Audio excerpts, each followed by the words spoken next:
what you wanted to say before. What was that? Desperate times call for desperate measures. They're scraping the barrel here for solutions against GEEK fam. We'll see if that works out, and can they match up to the positioning tools that GEEK fam have. The shortcut, the Spear of Destruction. 5 seconds till the enemy Clock is reaches the ticking battlefield. for the Kings Smash of them. Kings. One more chance for them to force this to a game number 3. Unless they want to give the playoffs on a silver platter for the King Slayers themselves. Ladies and gentlemen, welcome to game number 2 between GEEK and RRQ Hoshi. Even the majority of the players of RRQ, they're running quantum charges. They want to be as aggressive as possible. And look at that, Maloyski already trying to be pesky, be annoying. And you have to wonder right now, what's the plan when it comes to those big team fights? Is Clay supposed to take the Eternal Guard? Is that it? It does seem like one of the only big big tools they can get. Don and Luke though, Yuzong against Xborg. Gonna be a lot of fire, literally, in that matchup. Look at this. Okay. Bolowski just buying as much time as he can. First, he already used a red tree for the purple ball, so he almost actually threatened the take there. But his experience allows him to just stay cool and go for it. Yeah. On the bottom side though, Skylar on that Irithel against the Moskov. Whoa, 2v1 on top. I don't think this is a winning lane for the Irithel even, you know? Like, cause usually, Irithel, you want to outmaneuver your opponent, but when your opponent can just blink to you, it's similar to the Claude, why the Claude does okay against the Irithel. I don't know, they're gonna go for the stun right now on the Skylar. They might just be able to get the kill down as well! One last shot to do it! Oh! Skylar, what are you made of? How? What?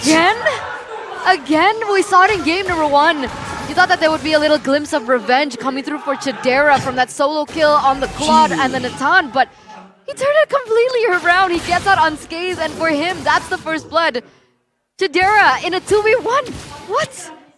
That just doesn't seem like it's supposed to happen, and now both teams face off, trying to hold each other from the level 4, preparing to go for the neutral objective. And RRQ definitely have the more aggressive composition. Do they want to go for this though and risk getting comboed? Black Dragon Farm used up. Finn, with a flicker early, trying to get out of the Death is Welcome that hasn't been popped even yet, but look at that damage coming down. Luke with Petrify as well, able to find one, and that is a lot of damage placed down onto the back line. But Loyski will be able to help take another. Death is Welcome as a retribution was secured by Reyes. Clay actually flickers forward to go for Loyski, but that is another trade down, and Finn will fall. Now another teleport. Luke has come back from the base. It's a furious dive to cut them off. Clay still surviving. Luke 1 HP, and my goodness, what a crazy sequence of events. Overall though, What? Spear of Destruction. Boom! What a read and boom! Wow! The last insanity! What is going on? From Down Under! Overall though, the turtle taken by GEEK fam, they sure have control right here. And speaking of the emblems earlier, because we weren't allowed time to talk about it, Beloyski has the quantum charge on the chip. Usually we see him with the concussive blast to try and help with the clearing with extra bit of damage, but he wants to be sneaky. He wants to be able to like move, escape from sticky situations, and he wants a bit more sustain because he's playing this style of disruption to try and stop Fersik. It hasn't worked out so far though. They're going for Vin. Wait, what? The Fersik Spear of Natalia. It's okay. It's okay. All right. Reset. Reset. Okay, let's take a look at the audience prediction. It seems like, ooh, very interesting. 60% for RRQ. That's a different flavor that we've seen. Usually we see the Kingdom just really dominate in these prediction rates, but it looks like either the Kingdom has started to falter or GEEK have amassed the fan immunity even more this season. Oh my god! What the heck, dude? That was a 5v1, and now it might be another 5v1 as Skylar gets dove on, forced back under his own tier 1. Beloyski going on to Clay, who's stolen the Eternal Guard, and look at the timer. Perfect timing for the turtle to spawn back up top. For both of these junglers, we do see that Ray is already at level 7. Rusik is caught a little bit behind. But there you go. Okay. So they are equalized right now, and it does look like RRQ want to go for a contest. Dawn and Vin are already in position. You can see the Eternal Guard as well for Clay, but they already open it up. Whoa. Very early, actually.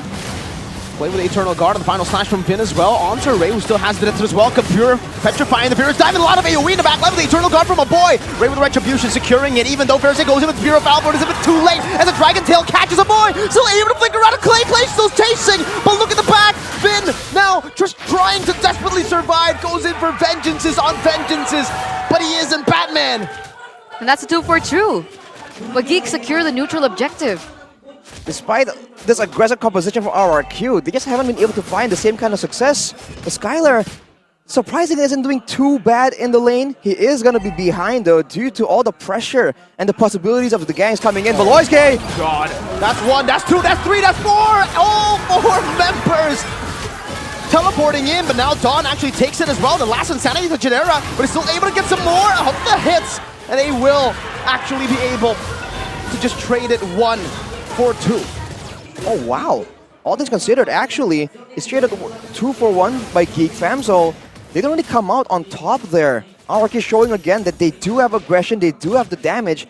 I feel like right now, though, they're just kind of caught bewildered in who exactly are they trying to dive onto for maximum value, and where are they supposed to try and initiate and start the whole process of just being aggressive and just diving in towards the back. Because whoever is the main target for RRQ, I feel like at this point in the game, they can take out, whether that's a boy or Chidera. Beloyski's so annoying though.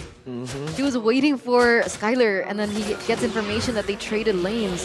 And so he's now back in the top lane to look for a trade onto Skylar, looking for a kill, a shutdown onto this man. I feel like now it's a bit of a reverse situation though. The longer the game kind of goes, I feel like RRQ actually don't do too badly in the late game, right? With the Alpha AoE, with the X-Borg, with the Valentina technically as well.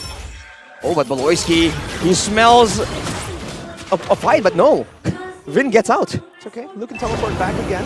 They get some map pressure, and they get the Moskov fast lane up top. And now, no shortcut available. GEEK fam still holding on to the turtle. Ray now at level 10 versus level 9. Is he close to 10? I think he needs to clear a camp first. I don't think he can contest. Persic is so far back. Eternal Guard though, still. Ray secures it. Persic was zoned completely out of the team fight, and Luke with a Petrify onto the back of play. Eternal Guard knocking 2 off. The Spear of Alpha cancelled out, and GEEK fam now look to collapse once again. That's Beloyski with a flicker forward, looking for some more damage as Dawn will be sliced and terrified and shut down. Luke with a furious dive into the back with the help of the heart, or Eternal Guard rather. Final slash into Clay's damage will send Luke to the Shadow Realm. So that's a trade Luke for Dawn.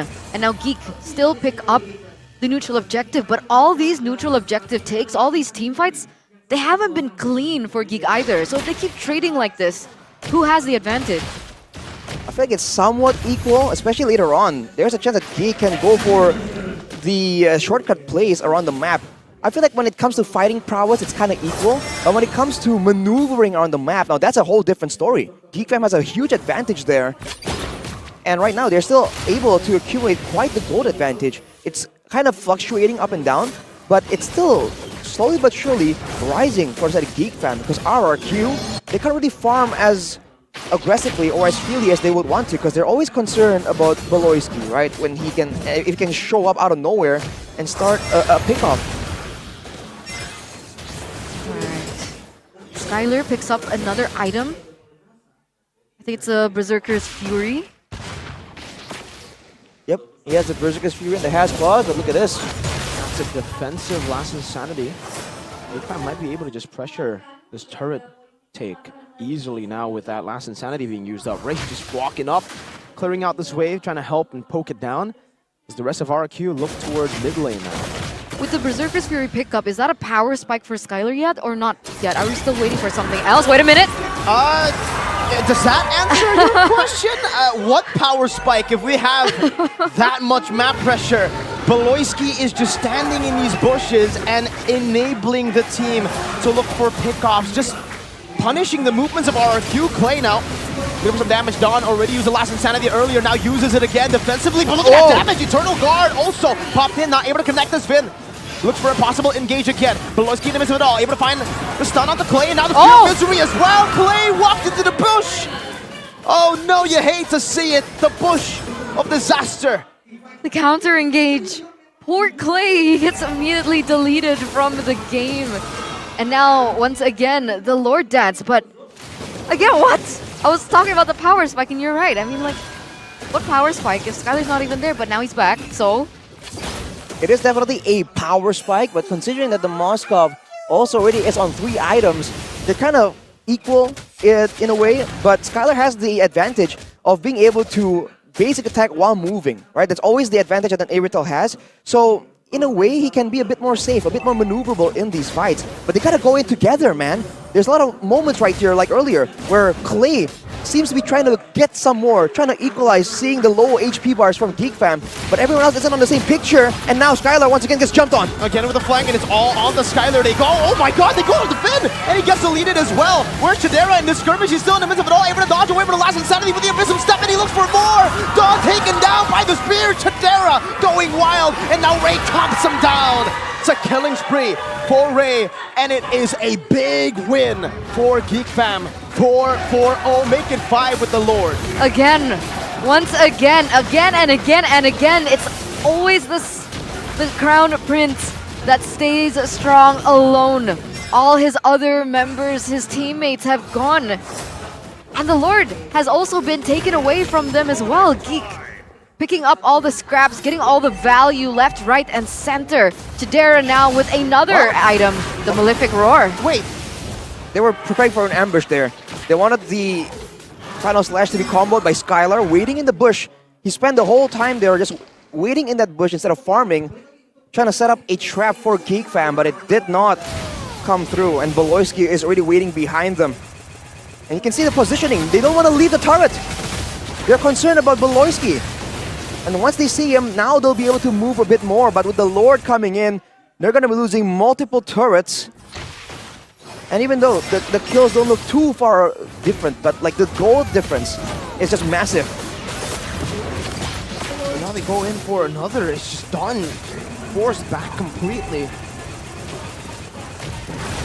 Oh man. This is just a painful siege to watch too, because GEEK fam, they're trying to build up these waves. Only one though. One wave will be crashing down into that base.